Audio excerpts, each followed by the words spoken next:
Tapping వ్యవహారంలో IPS అధికారి Prabhakar Rao America పరారై విచారణ అధికారులకు చుక్కలు చూపిస్తున్నారు. తనను రాజకీయ శరణార్థిగా గుర్తించాలని అమెరికా విదేశాంగ శాఖకు దరఖాస్తు చేసుకున్న ఆయన తెలంగాణ సర్కార్కి పెద్ద షాక్ ఇచ్చారు. తనను తెలంగాణ ప్రభుత్వం వేధిస్తోందని దరఖాస్తులో పేర్కొన్న ప్రభాకర్ రావు అక్కడి నుంచి రాకుండా ఉండటానికి పావులు కదుపుతున్నారు. మరోపక్క ఇంకో నిందితుడు శ్రవణ్ రావు వ్యవహారంలోనూ ఇంటర్పోల్కు రెడ్ కార్నర్ నోటీసులు చేరాయి. ఆ క్రమంలో ఇక్కడ నిందితులు అమెరికాను షెల్టర్ జోన్గా మార్చుకోవటానికి చేస్తున్న ప్రయత్నాలు హాట్ టాపిక్గా మారాయి.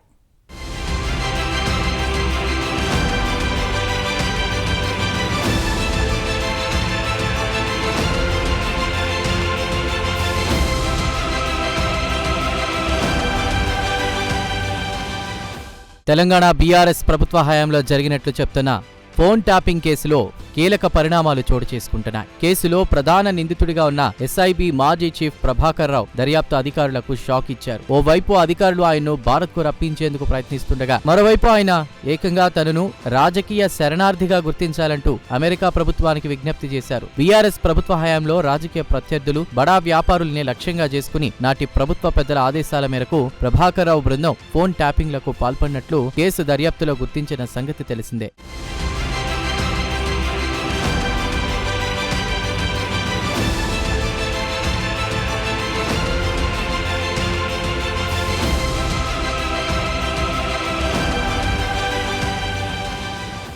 గత డిసెంబర్ 10న ఫోన్ ట్యాపింగ్ కేసు నమోదైన మరుసటి రోజే ప్రభాకర్ రావు అమెరికా వెళ్లిపోయారు. అప్పటి నుంచి దర్యాప్తు అధికారులకు చిక్కకుండా తప్పించుకుంటున్నారు. విచారణకు హాజరు కావాలని నోటీసులు పంపగా అమెరికాలో చికిత్స పొందుతున్నానని, ఆన్లైన్లో విచారణకు అందుబాటులో ఉంటానని సమాచారం ఇచ్చారు. అధికారులు ఇంటర్పోల్ సహకారంతో ప్రభాకర్ రావును భారత్కు రప్పించే ప్రయత్నంలో ఉండగా ఆయన ఏకంగా రాజకీయ శరణార్థిగా గుర్తించాలని అమెరికా ప్రభుత్వానికి విజ్ఞప్తి చేశారు.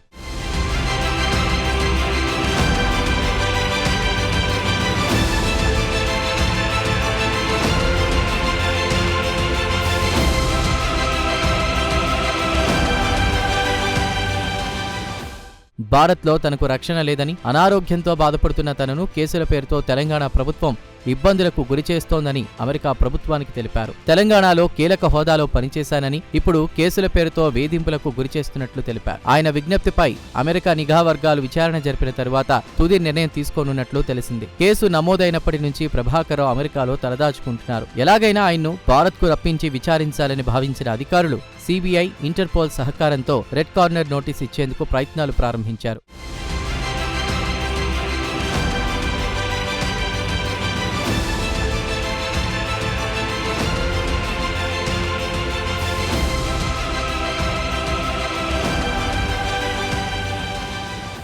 ఆ విషయం తెలుసుకున్న ప్రభాకర్ రావు అమెరికాలో ఉన్న కుటుంబ సభ్యుల సహకారంతో గ్రీన్ కార్డు పొందినట్లు తెలిసింది. ఇప్పుడు ఏకంగా రాజకీయ శరణార్థిగా గుర్తించాలని అక్కడి ప్రభుత్వానికి విజ్ఞప్తి చేశారు. దీంతో దర్యాప్తు అధికారులు కేంద్ర విదేశాంగ శాఖను ఆశ్రయించేందుకు సిద్ధమవుతున్నారు. అమెరికాలో గ్రీన్ కార్డు పొందిన ఇక్కడ పౌరుల భద్రతకు సంబంధించిన కేసులో ప్రధాన నిందితుడిగా ఉన్న నేపథ్యంలో రెడ్ కార్నర్ నోటీసుతో రప్పించి విచారించేందుకు అవకాశం ఉందని అధికారులు చెబుతున్నారు. ప్రభాకర్ రావు అమెరికా ప్రభుత్వానికి చేసిన విజ్ఞప్తి తమ దృష్టికొచ్చిందని, అయితే ఈ విషయంలో రాష్ట్ర పోలీసుల ప్రమేయం ఏమీ ఉండబోదని అమెరికా నిఘా విభాగం విచారణ జరిపి నిర్ణయం తీసుకుంటుందని ఉన్నతాధికారి ఒకరు తెలిపారు.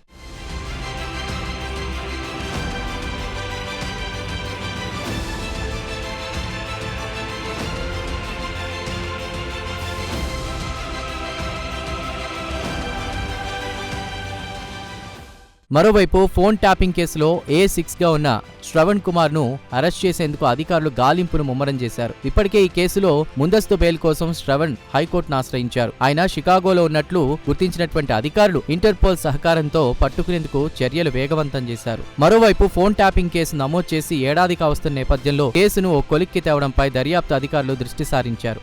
ఇప్పటికే బీఆర్ఎస్ ప్రభుత్వంలో కీలకంగా వ్యవహరించిన కొందరిని ప్రశ్నించగా మరికొందరికి నోటీసులు జారీ చేస్తున్నారు.